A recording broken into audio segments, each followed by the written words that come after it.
Episode 71. This is Brother Han. I just met him outside the valley. He's a rogue cultivator, but we really hit it off. Uncle, please look out for him a bit. Young Han, your wood attribute cultivation is quite impressive. To have reached the 8th layer at such a tender age, that's a level of skill rarely seen even among established cultivation clans. Without a steady supply of spirit pills and elixirs, I'd have had no chance of reaching the 8th layer. You flatter me, Elder Ching. Little one, the rest of your family is already here. They're all very worried about you and told me to bring you to them the moment I found you. Come with me now. Huh? Don't tell me my 7th sister and 9th brother are here too? I can't stand their nagging. Do I have to go? What do you think? Absolutely not. You've got quite the nerve, sneaking out on your own without telling a soul back home. If you run into some cultivator with ill intentions along the way, you'd lose your life even if you had a few to spare. As true Master Qingyan said this, he shot Han Li a sidelong glance. Han Li, who had been watching coldly from the side, naturally caught the implication in the old man's words. This old man really isn't subtle. He's clearly implying that I'm a cultivator with ill intentions, deliberately getting close to this Wan kid. It's rare to meet such a forthright young master. Looks like we'll have to part ways for now. If that Elder Qingyan decides to make things difficult for me, I'd be in real trouble. Since Brother Wan needs to see his family, I'll just wander around on my own for now. We'll have a chance to share a drink another time, Brother Shan. Hey, don't rush off. I haven't introduced you to... Young Han has important business to attend to. Don't go making trouble for him. Seeing this, Han Li gave Wan Xiaoshan a brief smile, then turned and continued toward the plaza. The young man followed behind Qingyan Zhenren, trudging toward the pavilion like a prisoner being led to the execution ground. It's only natural for an elder to be wary when they see an unknown person hanging around their nephew, especially for a major cultivation clan like the Wan family. But I truly bear no ill will towards Wan Xiaoshan. I just wanted to learn more about the cultivation world from him, that's all. I never expected Elder Qingyan to throw a wrench in the works like that.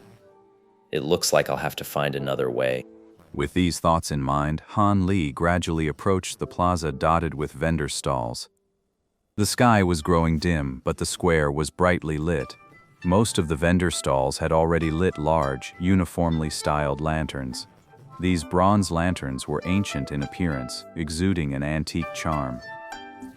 They stood about a meter tall, but instead of holding lamp oil or any other combustible material, each one cradled a fist-sized, smooth white stone that glowed with a soft, oily light. These stones give off a much brighter light than ordinary oil lamps. Not only did they light up the stalls beneath them as if it were broad daylight, but they even made the nearby roads clearly visible. Brilliant. Though night had fallen, the plaza was now far more crowded than before. New food stalls had sprung up, their fires adding to the lively, bustling atmosphere. Han Li stood to the side, quietly observing the cultivators passing by. Some wore clothes so crude that only their vital areas were covered, leaving the rest bare. Others were wrapped up tightly from head to toe, not an inch of skin showing. Even more bizarre, he saw a cultivator who clearly had the face of a man, but was dressed in women's clothing. While most people's attire was a bit strange, Han Li could still accept it.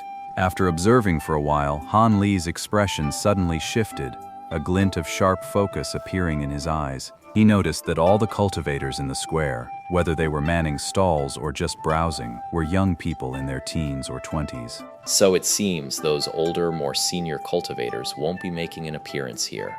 And the Green Rock True Immortal, he's probably only here because he's the host, right? At that thought, Han Li felt a wave of relief. Those old-timers are a real handful. If they wanted to deal with me, it'd be easier than squashing an ant.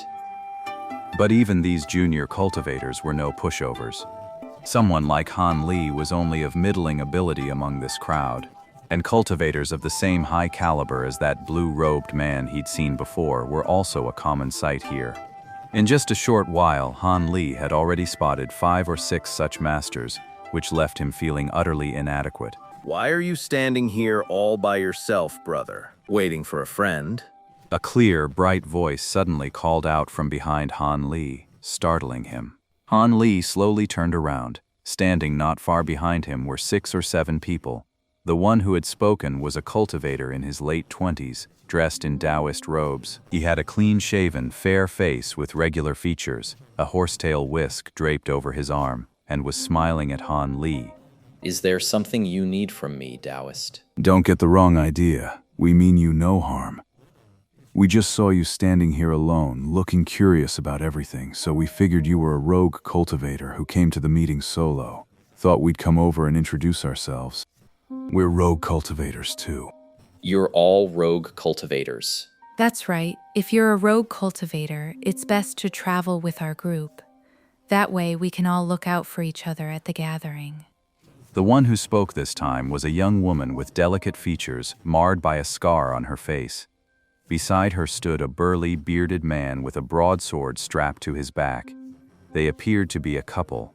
That's right. In the past, rogue cultivators who attended the trade fair alone were often bullied by people from the great families because they were isolated and outnumbered. Hearing their words, Han Li began to understand their meaning.